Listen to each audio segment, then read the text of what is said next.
Мы продолжаем свое путешествие вдоль границы Калининградской области против часовой стрелки. Сюда не добираются ни блогеры, ни тиктокеры. Наш маршрут проложен исключительно по второстепенным дорогам.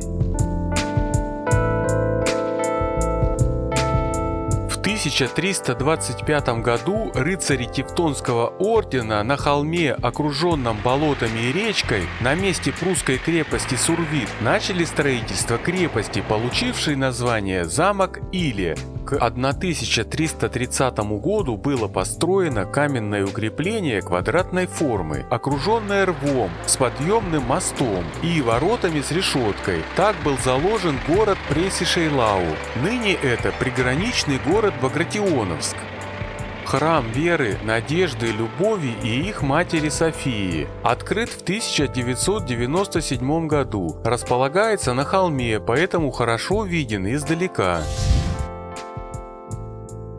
Багратионовский муниципалитет стал победителем всероссийского конкурса проектов создания комфортной городской среды в малых городах и исторических поселениях.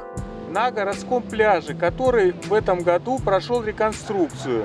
Вокруг озера Лангер сделали несколько зон для отдыхающих, а за озером оборудовали площадку для велокросса. Так образовался ландшафтный парк у озера Лангер. Тут и обустроились лебеди, совершенно не собирающиеся эмигрировать в более теплые края.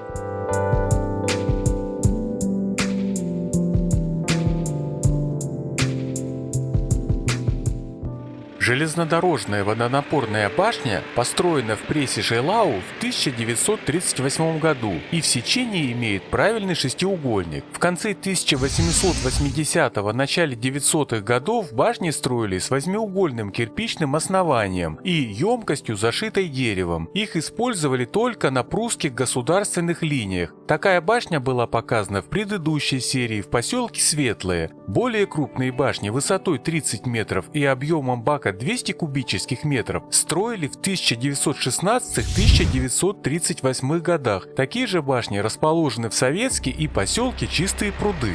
На выезде из города, около дороги, ведущей в Польшу, расположен памятник, посвященный сражению при Пресишейлау времен русско-прусско-французской войны 1806-1807 годов. Монумент сооружен по указу короля Пруссии Фридриха Вильгельма IV, архитектор Фридрих Август Штюллер. Высота памятника 11 метров. На одной из его граней значится надпись «8 февраля 1807 года. Достославной памяти Лестока, Дирика и их братьев по оружию».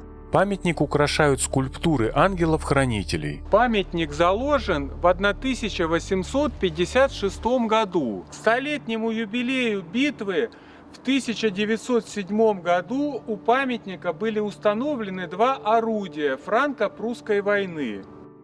Сражение при Пресишейлау 1807 года – самая кровавая битва войны Четвертой коалиции. В ходе сражения было убито и ранено около 50 тысяч человек. Денис Давыдов вспоминал сражение так: «Не оспаривая священного места, занимаемого в душах наших Бородинскою битвою, нельзя, однако ж, не сознаться в превосходстве над нею Эйлавской относительно кровопролития. Этому причиною род оружия, чаще другого употребленного под Эйлау. В Бородинской битве главным действующим оружием было огнестрельное, в Эйлавской – рукопашное. Последний штык и сабля гуляли, роскошествовали и упивались досыта. Ни в каком почти сражении подобных свалок пехоты и конницы не было видно».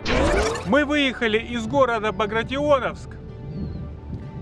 Сзади меня пограничный переход в Польшу без леды. Красный свет горит, никого не впускают, никого не выпускают. Вот такие у нас дела. Поэтому мы едем вдоль забора, вправо, на Домново. Машина у нас за поворотом там стоит, знак, тут нельзя останавливаться. В этом месте в 1807 году русские войска остановили армию Наполеона в сражении при Пресишейлау. Вот подтверждение моих слов, щит придорожный, чтобы все знали. Дом в Аукплакене, в котором 8 февраля 1807 года во время сражения при Прессе-Шейлау размещалась ставка русско-прусской армии. В настоящее время это поселок Малое Озерное, и в доме проживают люди. Здание же требует ремонта.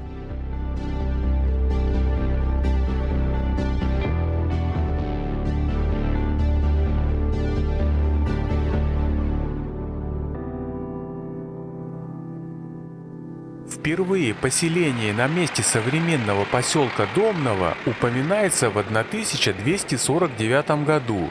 В 1300 году на месте крепости прусского короля Тумма был заложен замок для охраны пересекавшихся в этом месте дорог из Кенигсберга в Шиппенбаль и из Фридланда в Прессе-Шейлау. Водонапорная башня в Домнау была построена в 1916 году в центре города на Прессе-Шейлау-штрассе. В настоящее время башня используется по ее прямому назначению, поэтому хода внутрь нет. В ходе боевых действий Первой мировой войны в 1914 году Домнау был разрушен на 65%, но позже город был восстановлен. В 1930-е годы в Домнау функционировали молокозавод, скотобойня, пивоваренный завод, ратуша, административный суд, почтамт, вокзал, больница, школа со спортзалом, ремесленная школа, стадион и рынок.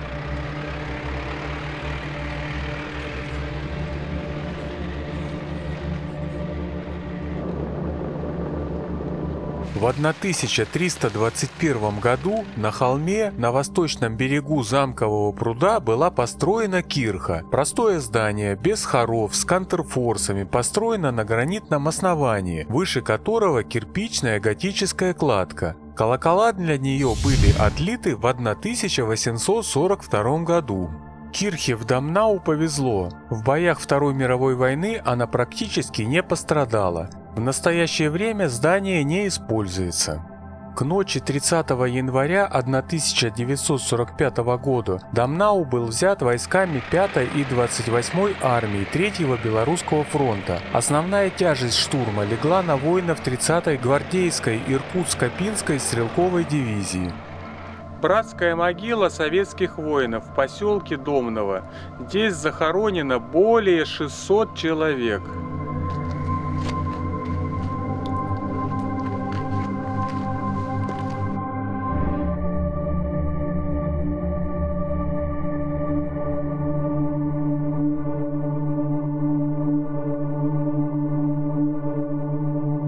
Дело к вечеру. Сейчас километров 5 ехали по бывшей железной дороге Домново-Правдинск.